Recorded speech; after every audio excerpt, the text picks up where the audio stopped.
Hello parents. तो आज का टॉपिक है वो है जब भी बच्चों को कोल्ड और कफ हो जाता है तो उस टाइम पे हम बहुत ज़्यादा परेशान होते हैं पेरेंट्स। एंड समझ में नहीं आता है कि हम कौन सा सिरप दें, या छोटे बच्चे हैं तो सिरप दें या नहीं दें। कोल्ड कफ के लिए हम क्या उसके लिए अप्लाई करें जिससे कोल्ड कफ से आराम मिल जाए बच्चों को। तो मेरे पास एक बहुत ही जादुई वाली ट्रिक मेरे पास आई है, जादुई सिरप मिला है हाथ में, जिसको आप अगर अपने बच्चों को देते हैं तो बहुत ज़्यादा हेल्पफुल होता है।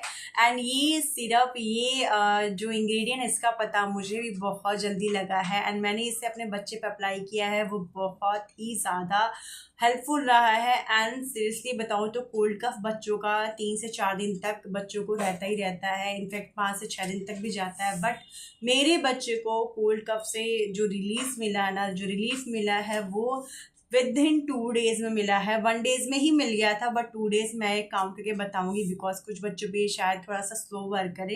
एंड ये बहुत ज़्यादा हेल्पफुल था। तो वो इंग्रेडिएंट है, मतलब कोई सोच भी नहीं सकता। मैंने भी बहुत सर्च किया तब मुझे पता चला। एंड ये बहुत पुरानी रेमेडी है, दादी नानी लोगों को सबको पता होगा एंड इस टाइम हम यूज़ नहीं करते। तो वो इंग्रेडिएंट है पान का जो पत्ता आता है, वो उसका काढ़ा बना के अपने बच्चों को दीजिए। कोल्ड और कफ में जो भी छाती पे उसके बलगम होगा या जो भी गले में खराश होगी, नाक उसके अगर ब्लॉक होंगे या नाक से बहुत ज़्यादा पानी गिर रहा है, आंखों से पानी गिर रहा है, इन सारी चीज़ों का सलूशन है पान का पत्ता।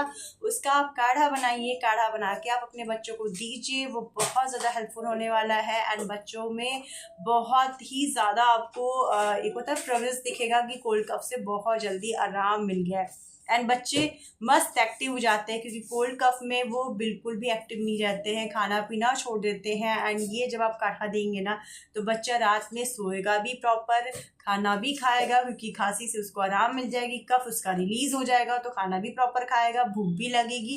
एंड रात में प्रॉपर जो नींद की प्रॉब्लम हो जाती है, खांसी कोल्ड कफ जब हो जाता है उससे, तब वो रात में बच्चे सोते नहीं है, परेशान करते हैं, पेरेंट्स भी अलग परेशान होते हैं। तो उस टाइम पे काफ़ी ज़्यादा रिलीफ देने वाला है। तो इसका एक ही फॉर्मूला है कि जब भी आप पान के पत्ते को अच्छे से वॉश करें, पहले तो आप पान का पत्ता ले आए, वो आपको पान के शॉप पे कहीं भी मिल जाएगा। उसको अच्छे से वॉश करें, वॉश करके 1 कप गर्म पानी में उसको पकाएं, खूब अच्छे से काट काट के डाल दें एंड उसको ढक के पकाएं। उससे जब 1 कप का आधा कप हो जाए तब वो बच्चों को दे पीने के लिए, उसमें थोड़ा सा शहद ऐड करें, नहीं तो थोड़ा सा शुगर। एंड वो ठंडा होने के बाद अपने बच्चों को देना है। इसके आसपास 1 घंटे के आसपास या पहले या बाद में दूध नहीं देना है। खाना खाने के आधे घंटे बाद इसको देना है, सोते टाइम देंगे तो बहुत ज़्यादा इफेक्टिव होगा। तो आई होप आपको वीडियो अच्छी लगी हो तो लाइक सब्सक्राइब शेयर जरूर करिएगा। तब तक के लिए बाय बाय।